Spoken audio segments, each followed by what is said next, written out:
What up, Sauce Gang, and welcome back to the channel. Hot Sauce Beats here with another oversimplified reaction. That is right, and this is the last one before we jump into World War II, which I know we've all been fiending for. But today we are checking out Hitler Oversimplified Part 2. And for those of you who don't know, that's Part 2. Now, we gotta see baby Hitler. You know, he was born with a mustache, was bullied, somehow was a World War I hero. But this is where things start to turn and Mr. Hitler goes cuckoo for Cocoa Puffs. So I am beyond hype for this, but before we jump into it, make sure you show Oversimplified some love by subscribing to their channel. And if you enjoy my reaction, smash that subscribe button because it greatly helps.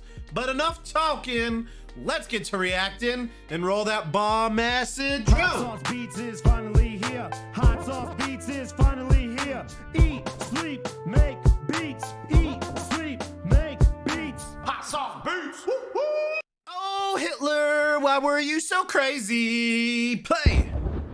Dude, I'm ready for this, bro. Since Germany's military had to be reduced, Hitler could no longer remain a soldier after the war. So he became an artist again. He started painting again. Dude, what was he painting? Postcards. He was a postcard painter. For the army as an informant. After the war, communists in Germany had attempted a revolution, and the government was worried about communism in general. So Hitler was tasked with infiltrating and reporting on any new political parties that could pose a communist threat. A new party called the German Workers' Party threw up a whole bunch of red flags, so Hitler went along to one of their meetings, but found that they weren't communist at all. They were extreme right and shared many of his extreme beliefs, so he left the army and— Oh my God, this is gonna become the regime that tries to take over the world! signed up to join the party.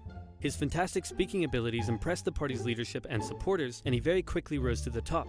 He decided the party needed a makeover, so he renamed it to the National Socialist German Workers' Party, or Nazi for short, and he gave it a new color scheme.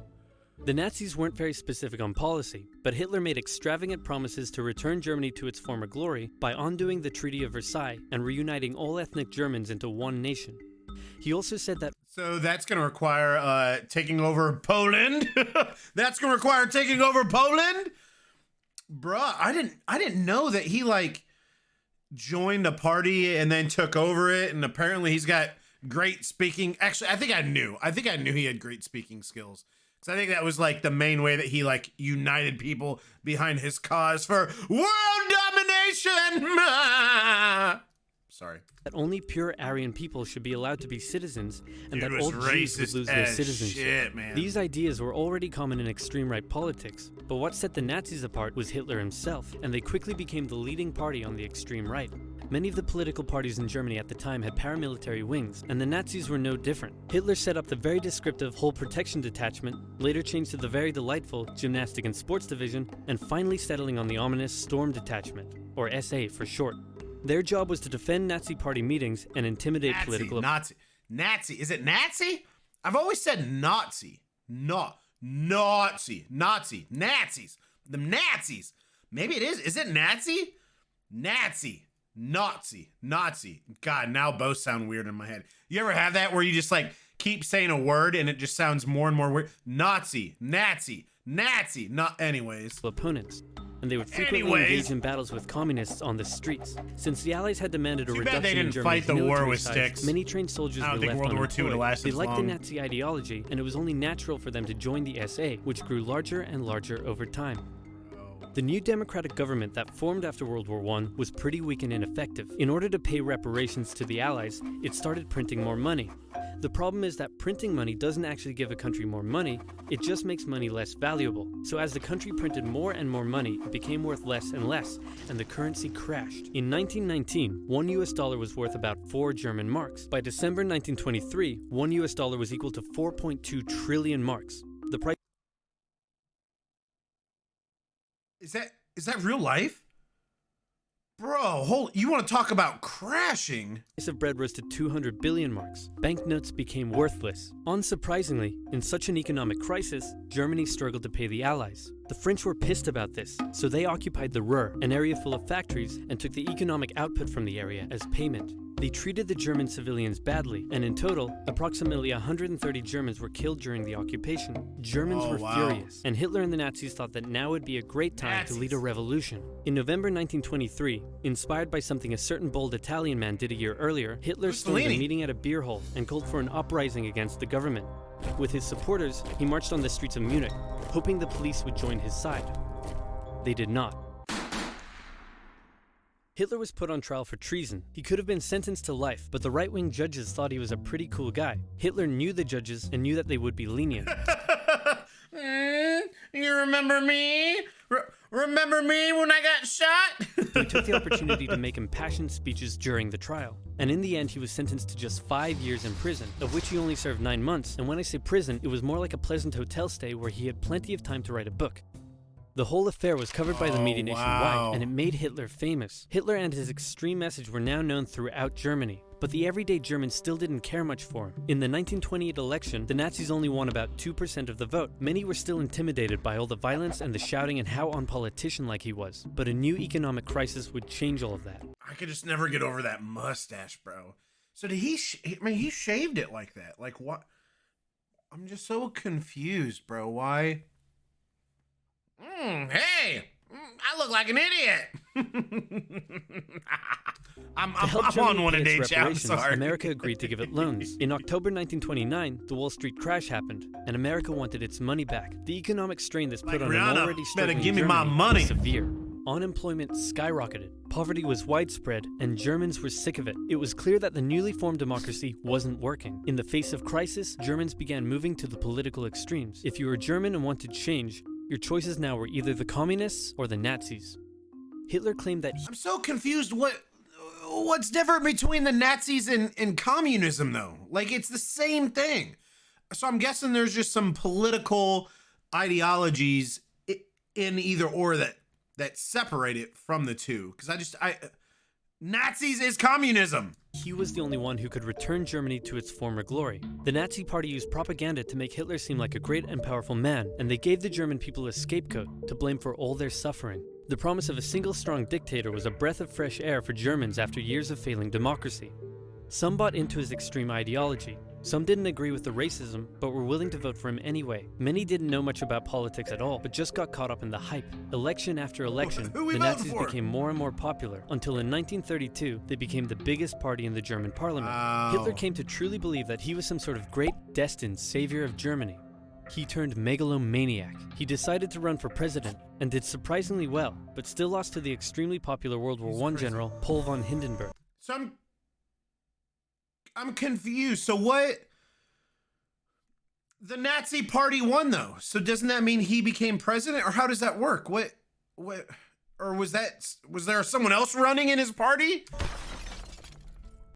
Since he was now the leader of the biggest party, though, he demanded President Hindenburg make him chancellor. But Hindenburg was reluctant, seeing that Hitler was clearly such a big racist. Industry leaders urged Hindenburg to give Hitler the chancellorship, fearing the rising support for communism, and leader of the Center Party von Papen, who had been secretly negotiating with Hitler, said to Hindenburg, "How about we make Hitler chancellor on the condition that I get to be vice-chancellor and most government jobs go to us moderate conservatives? That way, I'll get to keep my power. We'll get to keep our power, and we'll control Hitler like he's our angry little puppet." What could possibly go wrong? As it turned out, what could possibly go wrong, bruh? Well, a world war could happen. There's no way they could know that, but everything. Hitler became Chancellor of Germany in January 1933, but he was not yet a dictator. In February, the German parliament building was set on fire. Historians still aren't sure who did it, and many suspect the Nazis did it themselves, but Hitler blamed the communists, and he convinced President Hindenburg to sign an emergency decree allowing him to imprison all communists and other political opponents. Communists and others were sent off to the first concentration camp in Dachau. At this time, the elderly President Hindenburg passed away, giving Hitler the perfect... Bro, so they imprisoned their own people. Like, before the war even started, they had a concentration camp for Germans.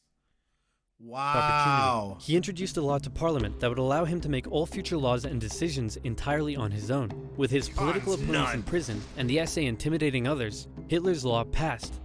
Just 2 months after becoming Chancellor, Hitler was now a dictator.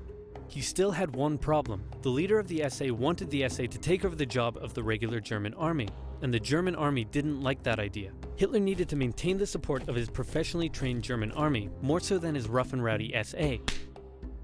So one night in June 1934, he had Röhm and many other of his own SA officers rounded up and murdered. While he was at it, he took the opportunity to brutally settle some personal scores as well. Politicians who had disagreed with him in the past, reporters who had printed negative articles about him, one guy who did absolutely nothing, but they thought he was someone else. There's listen of all these people that wronged Hitler. And then there's this guy who's like a doppelganger. He looked like someone, so Hitler murdered him. Like, bro, gee, the writing was on the wall, fam. But I mean, desperate people will do desperate things. So I don't know. I like in my head, I'm like, how could you follow someone like that? But it's, again, desperate people do desperate things. So in some cases, even their families were murdered. In total, up to 200 people were killed in what became known as the Night of the Long Knives. The army, now satisfied that they wouldn't be replaced, pledged total allegiance to their new Führer, and Hitler's control was now absolute. Life in Germany changed violently. Freedom of the press, expression, and public assembly were suspended. Jews were communism. Right? What's the difference? Initially branded, and their business. Wait, you're telling me under the previous communistic party they had freedoms? Or was it a democracy before? Because he did say democracy before, but they had a communism leader? That's kind of confusing. This is boycotted, and eventually Hitler would go on to have 6 million Jewish men, women, and children killed in concentration camps. Hundreds of thousands of people were forced into sterilization for physical and mental imperfections. The Hitler Youth became a way to brainwash the young. Boys were trained to fight and returned home from camp violent. Girls were told their purpose was to have many pure Aryan children, and they would sometimes return from camp pregnant.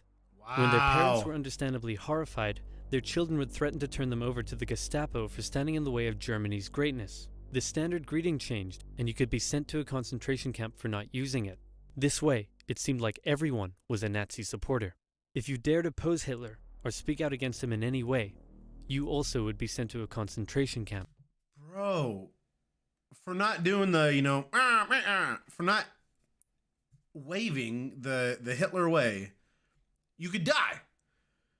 Like if you, don't get it twisted. When he says they were sent to a concentration camp, that's a death sentence, 100%. You go to concentration camp, you're dead. Plain and simple. German nationalism captivated the young Adolf. Extreme ideology and anti-Semitism festered in him as a young man living a hard life on the streets. Germany's defeat in the First World War filled him with hatred and a thirst for vengeance. A political movement that treated him like a god. Yeah, we know where this is going, chat. Looking up to him as their savior made him a megalomaniac. And soon, his aggressive foreign policies would drag the world into a second tragic global conflict, otherwise known as World War II. Bruh, let's go! Let's go! Chat, oh my god. Yeah, let me bring you in here, Sauce Gang. Dude, I'm loving these oversimplified reactions! There's just so much, again, I love history, but I don't know much of it. And I didn't know, like, all these things that, I feel like Hitler went to, like, an AA meeting, and the AA people fell in love with him, and that's how he became in charge of the AA.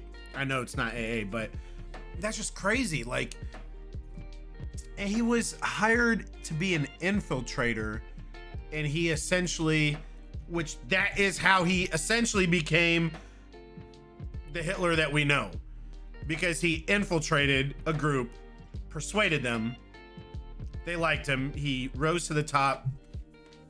But that's so crazy though, how he like officially talked his way into becoming chancellor.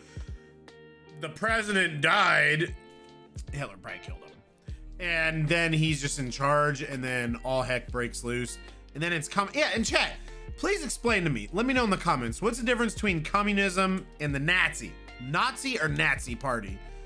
Because the Nazis sound like communism. I'm guessing what the difference is the Nazi party is extreme communism, where communism is less racist. Is that what Nazis is? Racist communism? Because I think that's what it was. And I could be wrong, but I had a blast. I cannot wait for next week to jump into World War II. That is where all the sauce is gonna be at, all the smoke. And Hitler wants all the smoke. But I hope you enjoyed this. Again, make sure you show OverSimplified some love by subscribing to their channel. And if you enjoyed my reaction, smash that subscribe button because it greatly helps. Enjoy the rest of your day. And remember, it's eat, sleep, and make beats. And as usual, be kind to one another. And that's all I got. Boom, I'm out. Got the bad love for the Sauce Gang. Peace out, Sauce Gang.